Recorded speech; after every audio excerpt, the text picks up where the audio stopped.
heading over to Nam tomorrow audition today. Mm-hmm.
Prabhu Nityananda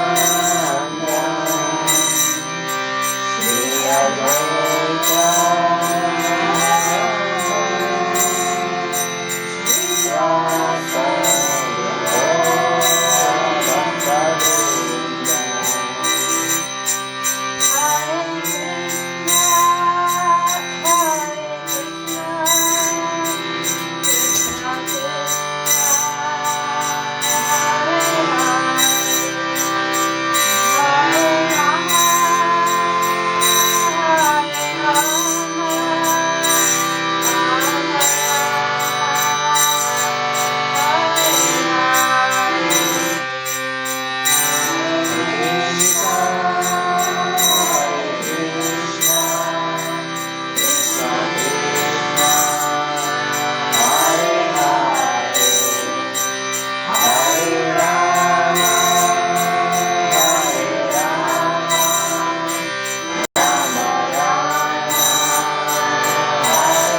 he founder Acharya, His Divine Grace, our Lord and Master Srila Prabhupada Ki Jai. Ananta Kodi Vaishnava Vrinda Ki Jai. Namacharya Srila Haridas Thakur Ki Jai. Prem Shikla Sri Krishna Chaitanya Prabhu Nityananda Sri Advaita Sri Radha Shiva Sri Gaur Bhakta Vrinda Ki Jai. Sri Sri Radha Krishna Go Gopinath Shama Sundarada Kunjali Govardhan Ki Jai. Srimati Tulsi Devi Bhakti Devi Vrinda Mai Ki Jai. Sri Gandhi Yamuna Saraswati Ki Jai. Sri Madhepurdam Ki Jai. Sri Navakundam Ki Jai. Sri Jagannath Puri Nivachari Shekhar Ki Jai. Sri Mathuradam Ki Jai. Sri Vrindavan Dham Ki Jai. Sri Kishore Kishori Ki Jai. Holy Name Mahamantra Ki Jai. Govardhandi. All glories to the assembled devotees. All glories to the assembled devotees. All glories to the assembled devotees. All glories to the lotus feet of Sri Guruvan Sri Gauranga. The gift was so best. Oh yes, it does.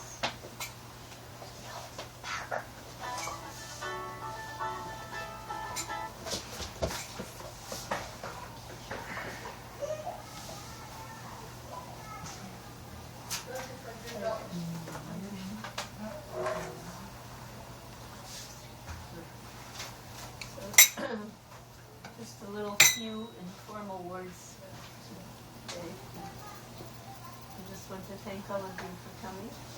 And my apologies for those who came on Wednesday, but I wasn't there.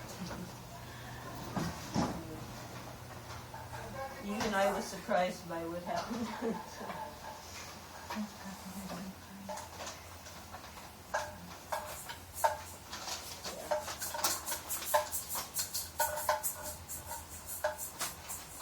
Is everybody familiar with Back to Godhead magazine? Yeah. Does everybody here understand English? That's maybe the question. Yes. That's okay. So little drummer boy over there. The specialty of children is they can always find charming ways to make noises at all times. And they do it with a smile, so it's very sweet.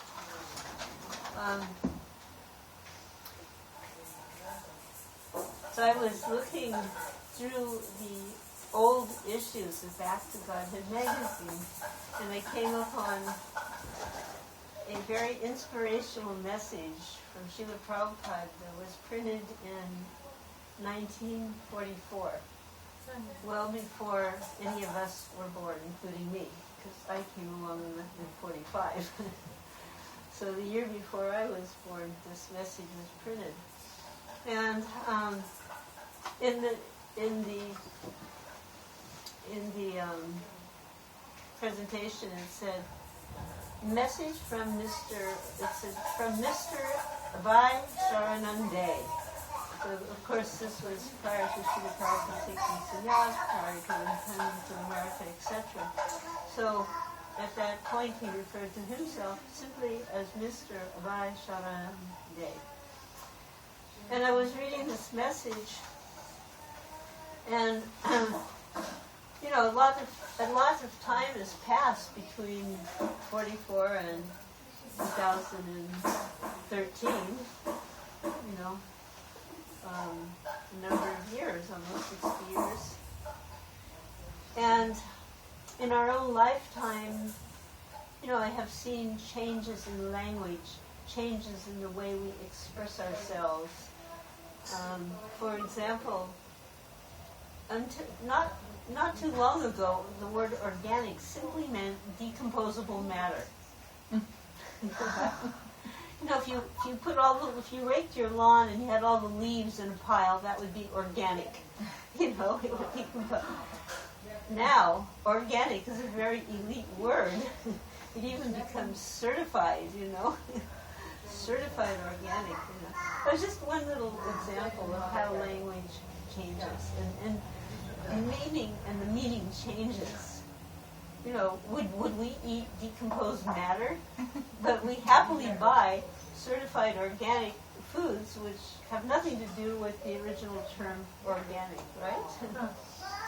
So I'm just bringing that up because in reading this article by Srila Prabhupada, I was so, it was very enlightening to see how the timeless message of Godhead, the timeless message that Srila Prabhupada has brought to us, doesn't have to be altered or changed to make it relevant for the current time. That you could flip the pages back and read these same words and find that same words being so potent and so meaningful at this very day and time, without any change or alteration, really. So, there were a few points that I took down from this article, and mostly it is everything that is there, and so I'd like to share those with you this evening. So Prabhupada started out by saying in 1944, which in that point they were having the Second World War, so there was some chaos in the world. We can say at this point in time in our lives, there's a lot of chaos in the world. You know, we have our little mini chaoses in every state, and then there's bigger chaoses here and there. And right now, everybody's eyes and ears are on Egypt. There's massive chaos. But no matter where you go, there is some chaos. So Prabhupada has observed that mankind has forgotten himself as Son of God, forsaking his constitutional position. So he points out mankind is misidentifying themselves, misidentifying with everything non-godly. In other words, our constitutional position means, I just want to be able to see everybody's face, that we are part and parcel of the Supreme Lord Krishna. That is constitutional position. In other words, we're a spirit soul. That will never change. Constitutional position means will never change. But we've forgotten and we're identifying with everything non-godly. So non-godly means temporary things, things that are not permanent, things that are not valuable, things that are not meaningful. And he said that mankind is manipulating a material existence that is conducted by the mind and the six senses. So the mind is not permanent, the six senses are not permanent. And yet we're arranging our entire life, not only individually, but collectively, nationally, internationally. We're arranging our existence by manipulating material nature based upon the whims of our mind and our sense perception. In other words, a very unstable outcome can be expected. And everyone is just concerned only with the material coverings of the gross and the subtle mind. So in this situation, one is unable to see either oneself or so-called numerous fellow men. We don't know our own identity. We don't know the identity of anyone else. We are simply relating to the outer covering. So then he writes, this is what we mean by nescience, which is darkness. And this becomes a little theme in the article. So this is what we mean, that we don't understand our real selves, our constitutional position, and in that ignorance we're trying to manipulate our little personal lives and our little homes, the cities, the countries, the nations, the whole planet. We're trying to conquer outer space, but we're just using our temporary material mentality and intelligence based upon the senses and the mind. So this is what we mean by nescience, which is darkness. And then he points out, so this so-called rationality is not far above the rationality of lower animals. So this is interesting, because then you might think, he says not far above the rationality of lower animals. So you might think, well, which lower animals is he referring to? Like cats, dogs, squirrels, rats, you know? But actually, he's also including humans in the animal category in this context. Because unless and until one involves their higher consciousness to understand their real constitutional position, then although we may dress nicely and have lovely homes and eat such nice food on this, have a car or whatever we have, the activities are still the same as you would find in any animal, which is, we eat, we sleep, we defend. The animals are defending with their claws and their teeth, and we're dropping bombs on people, but the same, activity. So then what happens is that, we'll feel sorry that someone is, has lost their life, or we lose something, we lose one of our possessions, somebody smashes into our car, we're immediately affected by it, by these external things. But we haven't ever, man's not actually witnessed the real experience. Means the real, by not seeing one's real self, one is not having an authentic life experience, because it's based on the external. So by identifying himself with a relationship with the body, and he puts a vehicular body, so that the body is like the vehicle, and the finer ingredients like the mind and the ego. So we're taking this whole package and we're thinking this is me. So then Prabhupada again, he makes his point. This is what we mean by nescience, which is darkness. This misidentification. Children aren't interested in these kind of topics. They actually, that was the whole story of Prahlad Maharaj.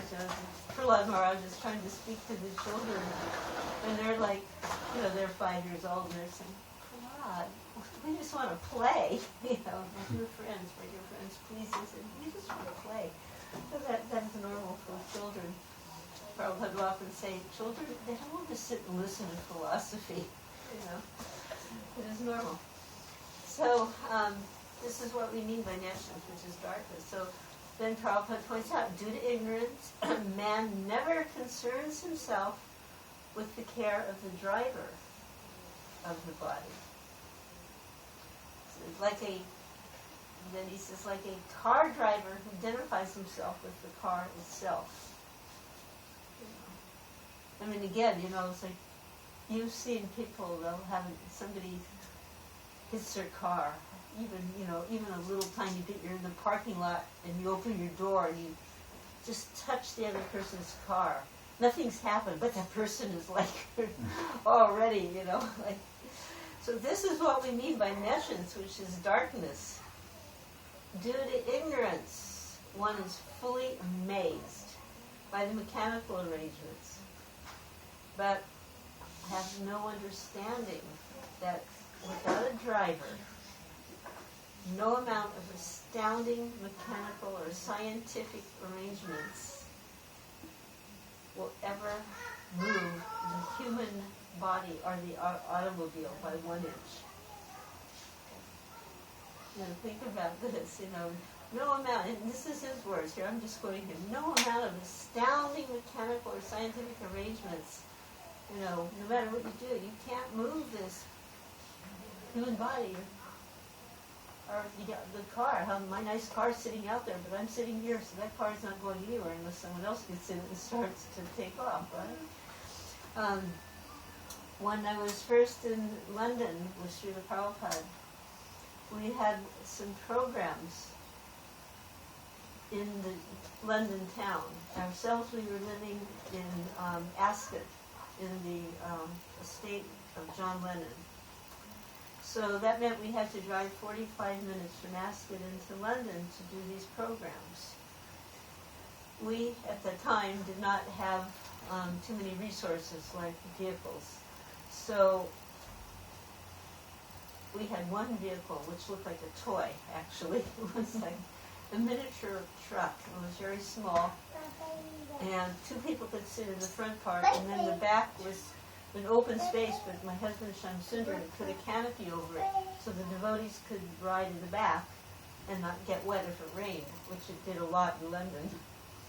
So we couldn't put Prabhupada in that vehicle. I mean, to start that vehicle, you had to go in the front and stick this metal bar and then go like this to get, you didn't just go put the key in. You had to go, So it was quite an interesting vehicle. And we didn't want to, put Prabhupada in that vehicle to take him to London, so we rented a vehicle. And in that instance, the car came with a driver. So you rented the vehicle, you got the driver with the vehicle. And every Wednesday he would come, he would wait for Srila Prabhupada, open the door, Prabhupada would sit down and shut the door, he'd get in, he would start to drive. And he was just very attentive to being the driver. He was very polite. He just seemed to us like an ordinary British, in Britain they say bloke, like the guy, he was an ordinary British bloke. And he never really seemed to, he didn't, like some people would see us dressed like this and see Prabhupada and they would kind of like look again, and he just never reacted. He was just doing his job. And in London, he would sit in the back of the hall where Prabhupada was speaking. Just sit there, and as soon as Prabhupada would be finished, he would go out to the car and wait by the car for Prabhupada to come out. So as soon as Prabhupada came out, he'd open the door, Prabhupada would get in, he'd shut the door, he'd go around and, He never really showed any interest in what we were doing, it seemed. He just did his job. So one evening, we had a very extraordinary experience, actually. Srila Prabhupada was speaking in his very strong way, but it was very kind of basic philosophy. You are not this body, you are spirit, soul, you're part and parcel of the Supreme Lord, and our only business is we're a servant of God. It was very basic lecture. And after the lecture, there was a second kirtan. We began the evening with the kirtan, Prabhupada would speak, another kirtan. The audience was a very mixed audience of young people, middle-aged people, elderly people, some in suits and ties, many hippie types, very, not a single pointed audience, very eclectic. So for some reason that evening, the second kirtan really took off. And the audience was, they had been invited to participate, and they were chanting. And suddenly, Srila Prabhupada stood up, raised his arms, and he began dancing. And when that happened, everybody just went wild, you could say. Not out of control, but they all just, everyone in the audience also stood up.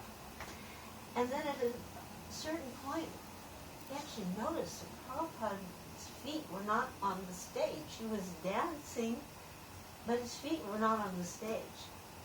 And everybody noticed this. So, there was kind of this real intense fervor. Then the kirtan ended, and Prabhupada, he would also bow down at the end of each kirtan. And as if nothing unusual had happened, he went out and he went to the car. Myself and one other devotee and my small daughter would also drive back, because I would make his evening meal when we got back. And the other devotees would stay there to speak to the guests and distribute prasadam.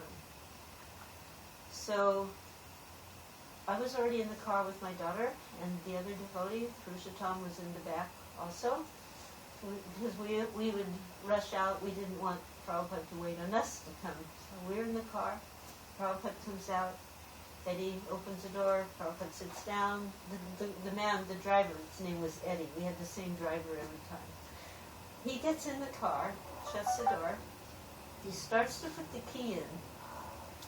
And suddenly he turns to Srila Prabhupada and he goes, "Well, Prabhupadre," kind of got the name wrong. He says, "Well, Prabhupadre, you got a little out of control tonight, didn't you?" And because he'd been, dancing, and even he saw that. So, and he kind of nudged him in the side, like this. And so we were feeling shocked, like, how could somebody speak to him like that? And we were a little shocked, and we were in the back seat. And we're like, oh my God. I remember Purushottam said, "Rebirth material." So he said that, well, you got a little out of control tonight, didn't you, Prabhupada? He nudges him. And then he says, "But it's just like you said.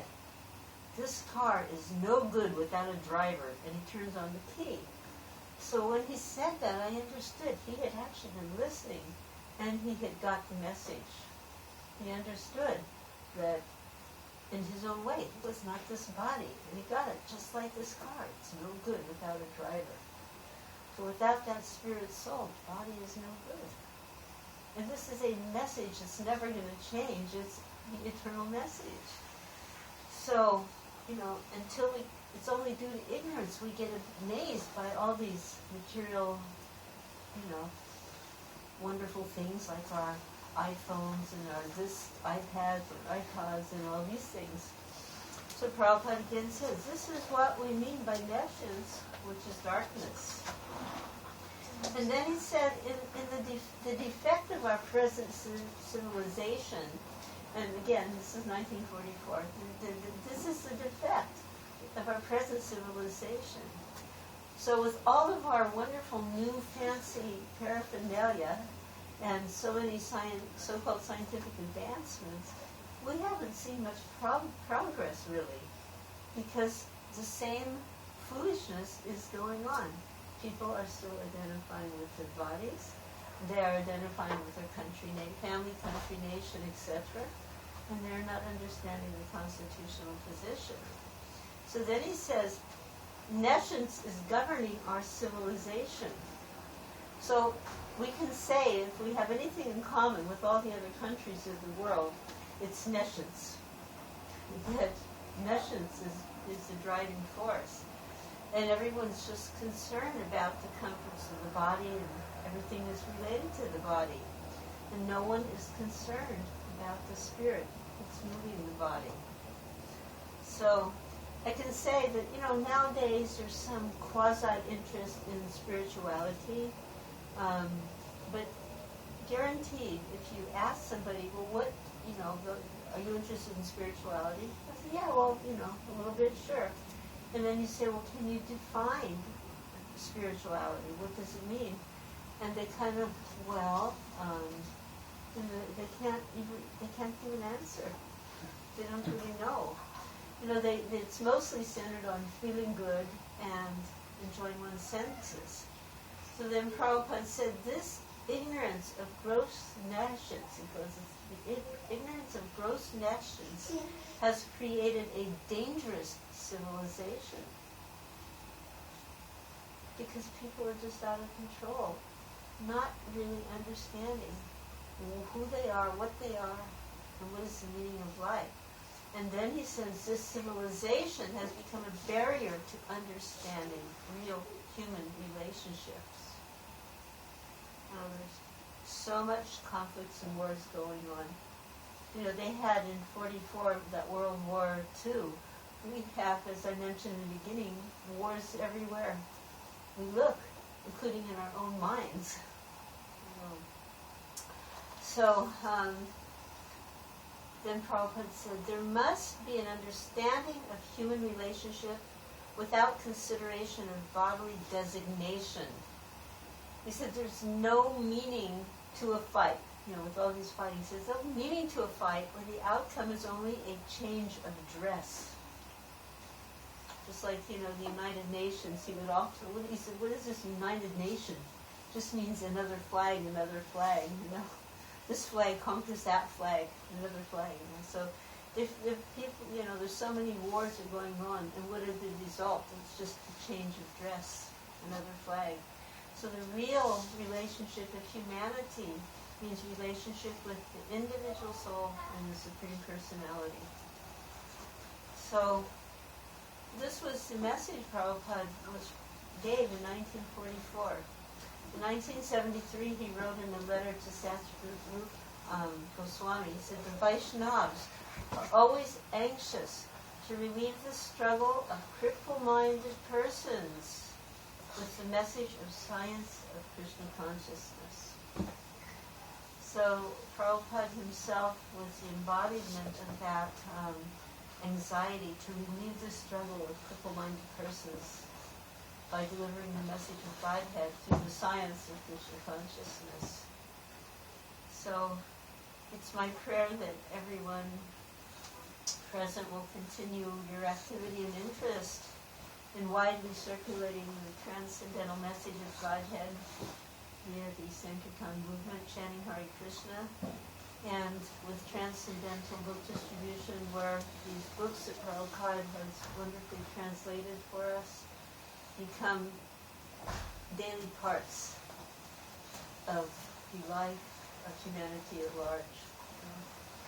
Where there is omniscience, ignorance, there is only anxiety, and when there is Godhead, we can actually have some hope for peace. So I just wanted to share that because I feel, you know, sometimes we'll hear, oh, well, you know, that doesn't work anymore, this doesn't work, you know. That in the material world, things may have a timed, they call the obsolescence, you know, timed obsolescence. It means they're planned in such a way that they will break down at a certain point, you know. They plan it that way. But spiritual knowledge, spiritual practice, it is the eternity factor. It is eternal. And therefore that message will never become obsolete. We just have to learn how to communicate it effectively by being convinced ourselves and displaying in our own lives that we are also, you know, if we are speaking something, one thing, but we're doing another, people will catch on. But if they say, oh, these nice people, they're chanting Hare Krishna, nice Krishna Prasadam, these nice books, they'll also become attracted, just like all of you become attracted, just like I became attracted. Thank you so much. Can you please pray for us that we can all continue and become more serious and help others? I mean, think about this, you know, I don't know what the population is, you know, in this area, but there must be a few thousands, 100,000s of people, right? And the minute you go out the door, it's Friday night, so you can see these people are out there to enjoy, you know, the loud sounds from the, you know, different establishments, the bars with their lights and all lit up, and, you know. And we're a small group of people who are attempting to enjoy on a more elite level, a higher level of sense enjoyment, where we actually enjoy through the spiritual senses, through satisfying Krishna. And because we understand we're not this body, but we're part and parcel of Krishna, we feel pleasure in trying to serve and satisfy Krishna. And this is real sense enjoyment. We have spiritual senses. And as we become purified, our spiritual senses will become uncovered.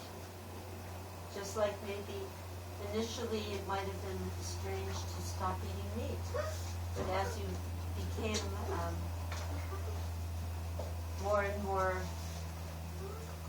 addicted to Krishna Prasadam, the taste for meat becomes very minimal to the point where you lose it completely. You know, you couldn't even imagine eating a poor dead cow anymore. You know? And nobody forced you. It was simply, you know, a higher taste to take hold. develop a higher taste, and then our spiritual senses will begin to manifest. And then real pleasure, real happiness will be a normal part of our everyday life.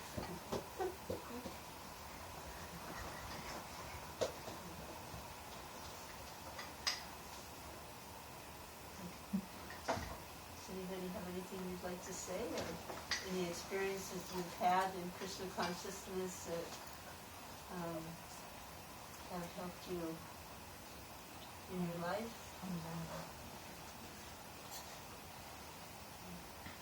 Any experiences where you could actually reflect back and you could see that actually, I'm making some progress here, I have a question. Yes? Srila Prabhupada very well. What did he say about humbleness? About Humbleness. humbleness. Well, what did Lord Chaitanya say about humbleness?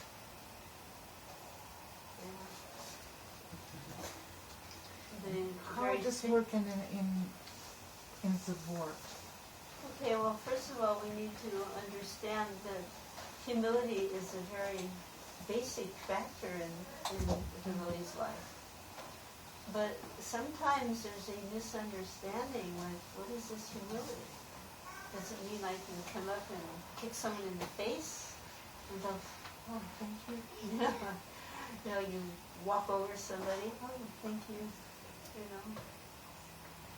Humility does not mean you become a doormat, unless you become a doormat for Krishna, and that's ecstatic. If Krishna walks all over you or Krishna kicks you, my God, what could you want?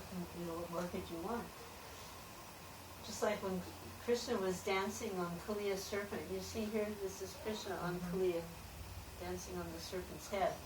So, Kuliya had hundreds of heads, and Krishna was dancing on all of them, and each time his foot came down, he was feeling such bliss.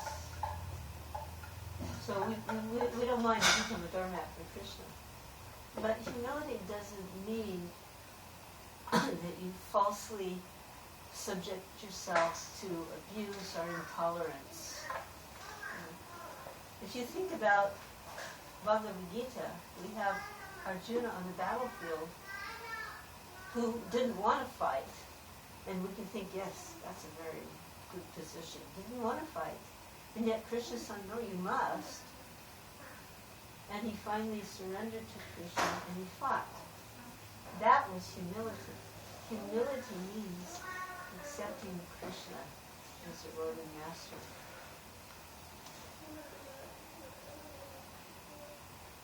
Can you understand what's that? Thank you. Now, that doesn't mean we go around killing people. But in this case, Krishna gave that order, and Arjuna, he accepted Krishna's order. So the humility is accepting Krishna's order. So then, Krishna wants us to be tolerant, to be peaceful, to be humble. And he wants us, above all, to serve him, to offer him with love and devotion. The fruit, the flower, the leaf, water, our hearts. So that is humility. Not me first. So Lord Chaitanya expressed that this Pranadati Sunicina Taravati is Krishna Maya Nandina Kitanya Sadahayi, that one must be more tolerant than a blade of grass. We've all heard this. The blade of, who thinks much about the grass? We walk on it, dogs do things on it. Is the grass protesting? No. I'm more humble than a blade of grass, more tolerant than the tree, so the tree is just there. In New Vrindavan, where I sometimes live, there was a big storm about 1 month ago. And it was out of nowhere, this huge storm came. Thunder and lightning and wind like anything, and trees were literally falling down. And lightning was hitting the trees and they would just breaking apart. We're not talking little trees, big trees. The wind would knock them out of the ground, and they're just whole roots. They were just falling, crashing. The roads were all blocked. Lightning was like knocking splitting them in half, knocking them apart. The trees just took it. Very tolerant. And to give all respect to all others. And not expect any for ourselves. Now, when offering respect to all others, it doesn't mean that you allow those people to abuse you or, treat you in a way that is not proper. But we can still be respectful. Sometimes respectful means just getting away from somebody. Just getting out of the way. Sometimes respectful means from a distance. You don't want to get too close to certain people. But if we develop this mood of tolerance and humility and respectfulness, it makes it easier for us to become closer to Krishna and less close to the material energy. Thank you so much.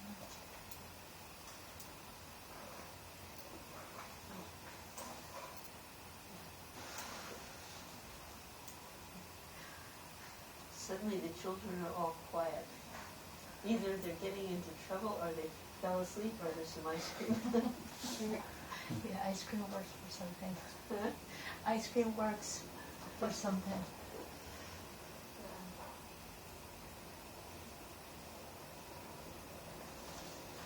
Maybe we can sing the prayers for Lord Nrsimhadev in closing.